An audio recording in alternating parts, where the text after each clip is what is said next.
All right. Remember. Judge pleasing combination punching. Judge pleasing combination punching. Why am I telling you this? Just remember, we'll get to it in a minute. All right, look, it's going to be a long one tonight. I thought about breaking it up into maybe two parts, but whatever. Watch half now, half later, that kind of thing. I got a ton of information for you guys, opinions, insight, news, whatever, you name it. But judge pleasing combination punching, I believe, will be the key. But right now, look, I try not to buy into the hype of, the back and forth, the banter, the argument, whatever. But, it just, it's what the fans want. This is boxing is entertaining. Like, you should be entertained by boxing, before, during, and after. So that's a part of it. So I try to bring you guys the entertaining aspects of the fight. And that's, the point of the video today.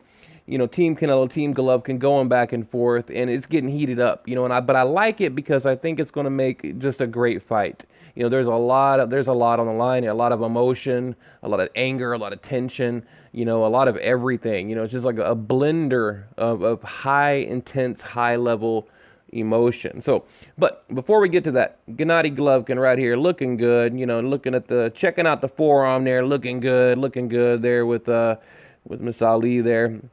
But real quick, let me share this with you. We got the Danny Garcia fight coming up with Sean Porter. I believe it's like September 8th. I think it's a weekend before Canelo Golovkin too. But at Danny Swift, this is Terrence Crawford. Look, you didn't do what I did at 140. I was undisputed. Something you was never fought, or something you was never fought. The guy you was scared to fight came up to welterweight in my first fight. Fought a champion. I didn't need a tune-up fight or get handed a belt. Okay, and I believe he's talking about Victor Postol. Now, you guys know, you go back into my earlier videos, I've been very critical of Danny Garcia. Rod Salka holding on to the belt, instead of fighting his mandatory, for a title defense, like loses the belt, moves up and fights, Paulie Malignaggi, right? Instead of taking on Victor Postol, Terrence Crawford took it, and actually, Terrence Crawford has a reputation of kind of swooping in and taking the big fights. Like I told you guys earlier, he kind of came in there and took the Gamboa fight away from Mikey Garcia, a career-building fight, right? A highlight, that fight kind of put Terrence Crawford on the map. And right here, he fought Victor Postol, same thing, whenever it should have been Danny Garcia. So, that's what he's talking about right there. Danny Garcia replies, okay, I'm not going back and forth with you. I'm fighting somebody else, but you have no notable wins. Like, ouch. And that's my problem with Terrence Crawford being undisputed is, where are the notable wins, right? And there's one or two, maybe. And, for another video, I already beat you for free. I already beat you for free. Why wouldn't I do it for some millions? And he's talking about in the amateurs because, a lot of things you guys don't know, like Terrence Crawford just beat the brakes off of Mikey Garcia in the amateurs, and Danny Garcia beat Terrence Crawford in the amateurs. So anyway, I thought I'd throw it in there right here. Camp of Canelo Alvarez, Gennady Golovkin trade of verbal jabs over Mexican-style boxing. Now, basically, I'm not going to get too deep into it. They're going back and forth about what is Mexican style, what isn't. Is Gennady Golovkin pandering to the Mexican people, talking about Mexican style, this, that, the other. You decide. You decide. My personal opinion, I think Golovkin is a true fighter. He likes to fight, and he puts that label on it. But that's really not the correct meaning. But we'll get into it later. Okay, let me read a few things. Okay, now this is kind of, not very important, but we'll get to the good stuff after this. Alvarez recalled the only defeat of his career, which was the elusive Mayweather in 2013. In the immediate aftermath of the fight, Alvarez said he complained about Mayweather the way Golovkin is complaining about him now. Okay, later I learned that against a high-level opponent, you have to adapt whatever style and show you're superior in whatever style. Alvarez said that is the truth. And what he's talking about, and he says, and to Alvarez, that's what it means to be a Mexican fighter, is to adapt and adjust. And no, it's not. A Mexican fighter to me is like in the pocket, just come forward, bang it out, knock out or get knocked out, fight 3 minutes every round, no fear, all aggression, go out on your shield. That, to me, that's Mexican style fighting, to me. But according to Canelo Alvarez, it's, making an adjustment and, showing you're superior, which no, that doesn't even make any damn sense whatsoever, in my honest opinion. Now, here's a fairly current picture, I do believe. Is that Angulo right there? I think it sure is. Maybe it's an older picture, but I think this is a newer picture of Gennady Golovkin. Either way, whatever. Okay, now, let's move on. Now, I believe this is Abel Sanchez. He fought 40-something fights in a particular style. All of a sudden, he changed it to be more of a boxer. That's running away, Sanchez said. I think that what he promised the fans before the fight and what he's promising the fans before this fight, meaning the rematch, is completely different than how he fought that fight. At least try to knock the man out. Don't throw punches in desperation, because a lot of what Canelo threw was desperation punches and defensive punches. I think that if he tries to knock out Golovkin out, they're going to be within each other's range, and somebody's going to hit somebody. Okay, maybe he does have the power to knock out Golovkin. I don't know, but he has to try. And here's the thing. Look, here's the thing. People keep asking me, do I believe Canelo has the power? I believe any boxer in a weight, in his or her whatever weight class, of course, has the power, right? I mean, look what just happened to Kovalev. I mean, that was devastating. Kovalev's got a granite chin, taking just some hell of a shots, and he got caught. He got caught in the right place by the perfect punch. I know a lot of you guys are criticizing me because I called it a lucky punch, but I could elaborate on that. I mean, it was just a perfect punch. He got caught. He's literally got caught. Could it happen to Golovkin? Of course. Now I've watched a couple of rerun videos where Canelo landed just flush, clean, everything he had. I mean, the perfect kinetic energy, from the hip to the shoulder to the elbow to the wrist to the glove, perfect range, everything, 100% power, boom. And Golovkin just ate it like nothing, like absolutely nothing. But here's the thing. Okay, I don't believe Gennady Golovkin ever landed completely, totally clean on Canelo. Okay, and I do, and to me, there's no way. If you look at the Martin Murray fight, you look at the Gabriel Rosado fight, you look at any of them, just go back, pick your fight. Any of those shots land on Canelo, I don't think he can take it. Now, I think Canelo has a great chin. He's a tough dude. He's got that big old blockhead, and he's, he works out his neck and things like that, which he does the correct exercises, in order to be able to take those big shots, along with having a natural great chin. But 100% power, I don't think so. I think he will buckle. I think he will buckle like a twig. I really do. So now right here, what are you looking at? This was kind of a funny moment that a lot of people, I haven't heard anyone talk about. In the original fight, he's got Golovkin in a headlock, and he kind of does this reach around behind the back punch. And it was just kind of a funny moment, and they both kind of laughed, like, haha, you got me. Anyway, just a little moment from that particular fight that I've never really heard anyone talk about. Now, again, and like I said, I don't want to get too far into reading all this crap, but there's a couple things in a minute here that I really want you guys to hear. But Abel Sanchez again. I've had 18 world champions, Sanchez said. He poked fun of Reneo's claim to fame, which is that Reneo's and his father started training Alvarez Canelo at 13. Okay, they can't start telling me they raised him from a child, and they got him the womb. I mean, these people need to learn how to write. Sanchez said, like, every time I read this crap, like, these people, like, they're like illiterate. But anyway, that doesn't matter. What matters is if you can turn a fighter around at a certain point and make him a champion. Okay, if you do that, that means you're a polisher. That means you know what the hell you're doing. Okay, because basically, you got Team Canelo taking credit for Canelo, and Sanchez saying, look, I have 18 champions. I have, my resume is thick and deep. My resume is as deep as the day is long. So don't tell me that you're a better trainer than me, things like that. And I totally agree. I completely agree.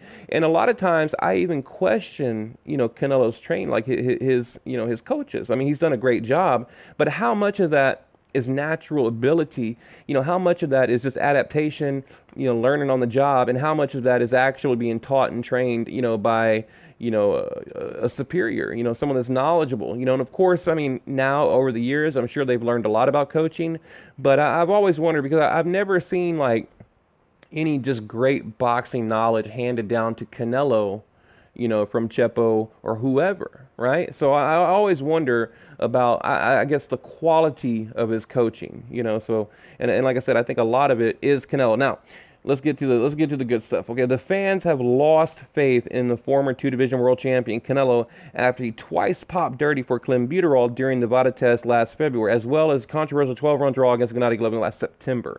Now, this is what I talk about a lot. I do believe, the Canelo brand, okay, because his name is a brand. The brand, the fan base, whatever you want to call it, the money, the bottom line, everything, it's dropped. It is dwindling and dropped. There is so much riding on this damn rematch, okay? It's not just another fight. I mean, the brand, the reputation. Right now, I heard a number that Golden Boy Promotion, I believe it's something like 70 or 80% of their total income is from Canelo Alvarez. So when you take all of their fighters, okay, and all of everything they do, in just the what is it, the LA Live, just everything Golden Boy does, which is a lot. Okay, they're a huge company. Canelo brings in 70 and 80% of their money. That's crazy. So, but right now it is dwindling. It is very much dwindling. So, and Oscar De La Hoya, he's been kind of quiet lately, and it's just weird. Now, they did do, a couple of days ago, they did an interview with Canelo, and, kind of a low-key thing, and they did another one with Gennady Golovkin, and I was going to bring it to you guys and talk about it, but it was just so bad. I mean, it was like, you could tell Golovkin, he didn't want to be there. They were interrupting his training, and he was pretty much just irritated that he had to be there. And it wasn't really worth bringing to you guys, but, a couple of key things that I got out of both interviews, Team Canelo, Team Golovkin, was Canelo, they're trimming the dude down. They're trimming him down. They're trying to turn him into, a flashy, fast boxer. And like I told you guys, remember what I said, combination punches, or judge-pleasing combination punches. Now, let me read something to you. And this is like, I think, probably the best article I've heard on the entire rematch. Okay, and I was talking about the blueprint to beat Gennady Golovkin. I was going to make an entire video about this, but, we'll just talk about it now. Canelo, 27, okay, is currently in the process of trimming down, okay? Now, remember I told you guys, Canelo's coming in small, Golovkin's coming in heavy. Currently in the process of trimming down and working on his hand speed. He made the mistake of bulking up against Gennady Golovkin last September, and it caused him to lose energy after round 2. Canelo was still able to steal many of the rounds by showing brief bursts of energy in the first 45 seconds of each round, but he was missing in action after the short burst outworked over long stretches by, the better conditioned Gennady Golovkin. Basically he was fighting 1 minute or less. Okay, now, the last fight, this is a quote. The last fight gave us the blueprint for the rematch, Canelo said. We don't necessarily have to change the strategy. We just have to add to what we did. We have to throw more punches in every round. We need to do more to remove any doubt in the victory. Canelo will probably look to win rounds by throwing bursts of punches and then getting away from Gennady Golovkin. Okay, they're coming up with the blueprint, with the perfect plan. Okay, before he has a chance to return fire. Okay, basically they're saying that Canelo needs to throw these flashy combinations and get away before he has a chance to return fire. But let me stop reading right there. Now, here's here's the kink, okay? Here's the problem in that game plan. Okay, you're going to throw flashy combinations before Golovkin can return fire, but here's the thing about Golovkin. He will punch with you. Okay? Right there, like drop the mic, right there. He will punch with you. So if you're throwing more than 2, 1, 2, 3, 1, 2, 3, 4, body up, 1, 2, whatever, he's going to eventually figure that out, and he's just going to punch with you. Take one to give one. And let's see who remains standing, right? Take one to give one. Let's hit each other in the face as hard as we can. And let's see what happens. I believe that it will eventually come to that. Okay, and that's where that plan is dangerous. So, and I'm sure they've thought that through. But But again, I'll read it. By throwing bursts of punches and then getting away from Gennady Golovkin before he has a chance to return fire with the harder shots. Canelo has the better hand speed, and he'll try to hit Golovkin with judge-pleasing combinations, okay? And then scatter to the wind to keep from getting caught in an energy-drained war. Canelo doesn't have the stamina to stand and fight Golovkin for 3 minutes of each round. Canelo won't even try to fight Golovkin like that because it would lead to exhaustion and failure for the Mexican star, okay? He has to fight in the same way Floyd Mayweather Jr. hit and run style that he used in the first fight with Golovkin for him to have a chance of beating him. It would be helpful for Canelo if Golovkin stays on the outside like he did in the first fight so that he can run to his left or his right after he throws his speedy combination punches, okay? I mean, it's perfect right here. Canelo did an admirable job of making Gennady Golovkin miss with his power punching last time. However, Golovkin was too selective in waiting for the right moment, okay? This is brilliant. I mean, this is probably the best article I've read, okay? Too selective in waiting for the right moment to throw his punches for fear of missing and getting countered in return. If Golovkin fights like this again, it'll be hard for him to defeat Canelo. He's got to be a lot busier than he was the first time, but if Golovkin is able to trap Canelo and make him fight in the trenches, then it won't end well for the Golden Boy star. He'll wind up like many of Golovkin's previous knocked out victims. Canelo doesn't have the greatest chin. What makes him good is he makes guys miss with their shots, causing them to take power off their punches in order for them to, and he does. Because if you go back and look, a lot of what Canelo was landing, or what would land on Canelo, he would turn his chin, he'd take a half step back, you know, just 2 or 3 inches left, right, back, whatever, can take a lot of power off of a punch. I mean, this article is brilliant. In fact, I'm going to make a whole video about this article. It's like I wrote it myself, because what I've been preaching to you guys now for the past month is all wrapped up in this article. Who knows? Maybe actually these people do. I know I'm not going to tell you who I'm reading here, but they do listen to my channel. I wonder if they listen to my channel and put it here. They probably do, because I'm telling you, these are like my own words. Like, this is how I think, what I feel. But I'm going to stop that right there, and I'm going to make an entire video about that, because I really believe, and you know, and look, it'll be a long one, guys, sorry. I truly believe that's the game plan. Come in light, flashy punches, flashy combinations, you know, escape left, escape right, even hold, because we didn't see a lot of holding in that original fight. You know, I'm thinking, even holding. Now, this picture right here, what are you looking at? That is a look of disgust. That is Gennady Golovkin probably 10 seconds after they read the draw, you know, during the first fight, and they said it was a decision. That was the look. That was the look right there. Shocking, you know. That picture right there, it says 1,000 words to me. Now, you know, we already know this. We read this. Okay. Canelo. Things aren't good for Canelo. He's coming off a long... Now here's the flip side, okay? When I just read, I'm telling you guys about flashy combination punches, and, you know, I'm like cheerleading for Canelo. Well, let's talk about the other side, okay? Things aren't good for Canelo. He's coming off a 1-year layoff and knee surgery. And I think they kind of played that knee surgery up a little bit. I think there's more to it than we know. Okay, it was Canelo's idea to stay out of the ring until May of this year instead of facing Gennady Golovkin in a rematch last December. Okay, that would have been the better plan for Canelo in order to stay sharp and take advantage of the interest from the public in the second fight. Canelo wanted to wait until May 5th. Unfortunately, Canelo tested positive twice for the potent forms of handling clenbuterol, okay? And of course, it led to the Nevada State Athletic Commission giving him a 6-month suspension. Slap on the hand for Mr. Canelo Alvarez, okay? But yeah, okay, you know, look, you got the 1-year layoff, okay? You got the 1-year layoff. You know, no more PEDs, no more clenbuterol. You know, that inactivity, ring rust, the pressure, right? The pressure. And in fact, you know, but then people say, well, now he's acclimating to middleweight, you know, because he's a little bit more comfortable now at middleweight, he's going to perform better, which I don't agree with that, because I think, you know, Canelo's a weight bully. You know, you look at that, look, you got Kirkland, Lara, Erislandy Lara, Angulo, you know, well, not Liam Smith, you know, you go back and look at all, even Chavez, that 164.5 bullshit catch weight. You know, you look at all that, and Canelo is always the bigger man. In fact, you know, I asked this question a couple, like 2 weeks ago. Is there any fight that Canelo was a smaller guy ever? No. I mean, you even look at the Lopez fight, pulling up Lopez. I mean, you can go back through his entire career, and he's always been the bigger man on fight night. We know Gennady Golovkin comes in around 170. So to come in, smaller than he's, accustomed to, right? Than he's used to, come in, 100 and maybe 170, because actually that's small for Canelo, because I think he probably tips 177, 178, even 180.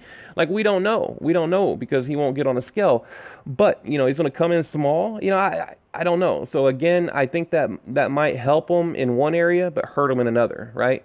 So yeah, you've got the layoff, you've got coming in light, okay, coming in light, the layoff, the pressure, and not only that. Think about this: in any major, sport, whatever, football, basketball, baseball. What happens, okay? Whenever it's like when these elite athletes, when they lose focus, okay, when they lose their clarity, what happens? They make a mistake, they get caught, they get tackled, they fumble, whatever it may be, they flop. So I think with all that mental pressure, I believe Canelo, I think he's going to make a mistake. And the question is, it's all about timing. Can Gennady Golovkin capitalize on that mistake? Because mistakes will be made. I mean, you can have the perfect fight, the fight of your career, and you can go back and you made mistakes. So, I think with all the emotions and everything, it's going to allow a lot of room for mistake. And I think I just feel like Golovkin is going to be the more even-tempered, level-minded fighter on fight night. Now remember, in the original fight, he had the jitters, right? He was nervous about coming out, and that showed in round 1, 2, 3, 4. That really showed. So there's a lot of things that I believe are working against Canelo right now, and things that are working for Gennady Golovkin. Because right now Canelo, he's the victim, or the villain rather, and Golovkin is the victim. So psychologically, he's in a good place right now, right? He's kind of the hero in the whole situation, the clean fighter, the stand-up guy, you know what I mean? So, that's something that I think about a lot, because I know boxing, a lot of it's mental. I mean, I don't have to tell you guys know, a lot of it is mental, right? Now, another thing I talked about too a lot is with Canelo, how can he win, right? How can he win? I think if he can win 4 rounds, okay, just 4, like somewhat convincingly, right? Just maybe 3, and we'll go with 4, right? Any close round, he only needs 2 more to get a draw. And I can guarantee you, I mean, I can't wait to hear who the judges are, but I guarantee you he will be awarded at least 2 rounds. So, it's hard for me to believe out of 12 rounds, that Canelo can't win 4. I mean, that's crazy that we even have to think like this, but it's a reality. Okay, this is a reality. Look, I mean, these judges, they don't care. They'll rob people. You can fight 10 times in a row, and the biggest deal can be made about it. Everybody's, bitching and moaning at the press conference about a robbery in Adelaide Bird, 118, 110, and she'll turn around and do the same exact thing the next fight. So don't think for 1 minute, for 1 little second, that they won't rob Gennady Golovkin, because they will, and I think they're going to. And you guys know right now, my current prediction is Canelo by decision. And I think he needs to win 4 rounds. And you can't tell me out of 12 he can't win 4. He can. I mean, he can. Like I said, flashy, judge-pleasing combinations. Okay, and just get 2 more close rounds, boom, you got it in the bag. There you go. Tip the hat to Canelo, and that's true. That's truly what I think is going to happen. Now, what is Golovkin? He needs to go out there, show absolutely zero respect for Canelo, walk right through him. I mean, like Tyson-esque, like walk right through his ass from round 1, like a bulldog, charge right to Canelo. And that's what needs to happen. And I know, both guys, actually, they like the whole feel-out process, the jab, jab, jab, power shot, jab, jab, power. No, I think Golovkin needs to go straight for him. Within 1 minute, within the first minute, Golovkin needs to land a significant power shot. And I talked about it in my last video. Canelo says that, he gave Gennady Golovkin an 8 out of a 10, 8 or a 9 out of a 10 on the power shot, or on power. So he knows. I mean, Canelo knows. Dude gave him a 9 out of a 10. He knows that Gennady Golovkin has power, okay? And remember, I made a video about a year ago talking about, Golovkin and his power, and he was on like that sports science TV show, and basically he hits as hard as a light heavyweight. He hits like, it was like, I forget, 2,200 pounds PSI, whatever it was, the pressure. They were talking about how, he has the same, force as like a professional baseball player whenever he rotates his hips, as a professional golfer, and the same power as from that kinetic energy, the same power as a light heavyweight, and even possibly a heavyweight, because it was like 20, I forget the number, 2,200 PSI, which they had basically, these scientists, they'd measured, light heavyweights, how hard they hit, and Gennady Golovkin was hitting just as hard and even harder. So we know it's there. The power is there. And age, I'll tell you one thing about boxers that age, okay? Yeah, they might lose stamina. They might lose a lot of things, but the power kind of remains. Your power will always stick with you, So I think, like I said, Canelo, he's got to win 4 rounds. Golovkin, he needs to land 4 shots. It's almost like the fight of 4, right? The fight of 4. Golovkin needs to land at least 4 meaningful power shots to hurt and discourage Canelo, to therefore walk on, break his will. Max Kellerman always talks about Gennady Golovkin breaking their will. He needs to break his will. 4 punches, right? Whether it's round, 1, 3, 6, 8, 9, whatever it is. 4 power shots, and I do believe it'll be enough to break Canelo's will. I mean, I do, because in the original fight, I went back and watched. I mean, yeah, he landed some good ones here and there, but I don't think anything landed 100%. I really don't. I mean, I truly, truly don't. So I don't know, guys. I'll probably leave it at that. I wanted to also say, if you guys have any suggestions for videos, leave it in the comment section below. I'll be more than happy to talk about anything, like anything you want. Current fighters, old fighters, whatever. I love, in which I want to make a video about Sugar Ray Robinson, Willie Pep, things like that. These are my older favorite fighters. So if you guys have any interest in that, let me know and I'll do it. Jack Johnson, I was born in the same city as Jack Johnson. The really old heavyweight fighter. So, but anyway, guys, leave your comment below. What do you think? Who do you have winning? Do you have a video idea? Let me know, and I'll make it.